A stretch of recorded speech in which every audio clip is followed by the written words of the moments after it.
Hi, hello everyone. Welcome to this new video. So today I just wanted to share understanding on the definition of ready in Agile. So we will discuss briefly what exactly is DOR, how is it different from DoD, which is definition of done, and in what scenarios we can use a definition of ready. So let us start. So what is definition of ready? So definition of ready states the criteria or a checklist that a requirement needs to meet before it can be given to the development team for implementation. So it's basically a condition or some fulfillment criteria before we say, okay, yes, this requirement is good enough.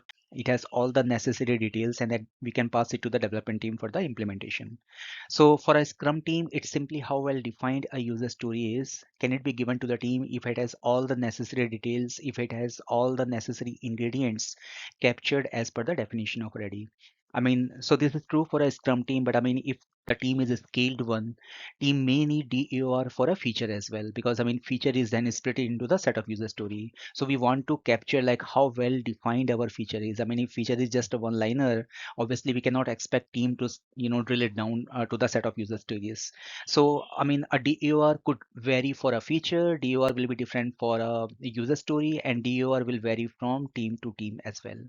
So for a scale team, DOR for a feature represents the minimum criteria or a feature that a feature should be met before it's been given for the implementation. Now let's look at a sample DER for a Scrum team. So a sample definition of ready for a Scrum team could be like a user story is defined per the Scrum format, like as a user role, I want some goals. So that reason like the typical user story format, and it's been used. And story has the acceptance criteria, which is very important. Like, I mean, if the story doesn't have any acceptance criteria, so we cannot take that story into our consideration for the implementation because that story requirement will vary and we will not have any clarity.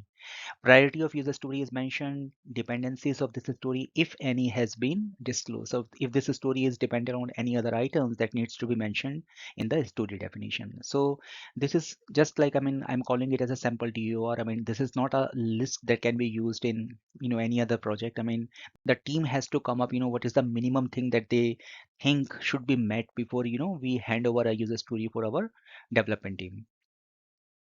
Similarly, a sample DOR for a feature can be something like this, like feature has a definition, it has a clear objective, feature denotes the benefit or value it brings to the application or the overall solution. It defines the prerequisites, if any. So, I mean, what is the condition that should be met before we start implementing this feature? So if there could be some scenarios where a feature is dependent on any other feature. So it lists the prerequisite, it also lists the dependencies, if any. Right. Now the question comes is like, what is the difference between DOR and DoD? So in one of my earlier video, I have already discussed a definition of done. You guys can please check that video as well.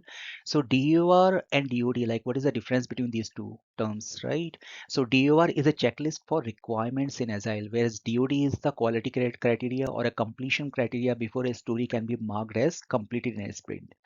So both have they have a different entry points. Like DOR is where we are kind of defining the requirements fulfillment criteria. DoD is how well we are saying that okay, user story is completed or it's done. I mean, what are the conditions it's been um, met by the user story implementation, that will denote the DoD.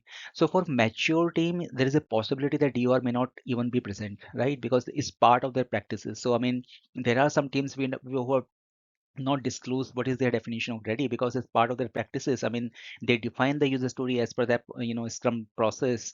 Each story has a title, the description, the definition, and the acceptance criteria, any preconditions, any dependencies.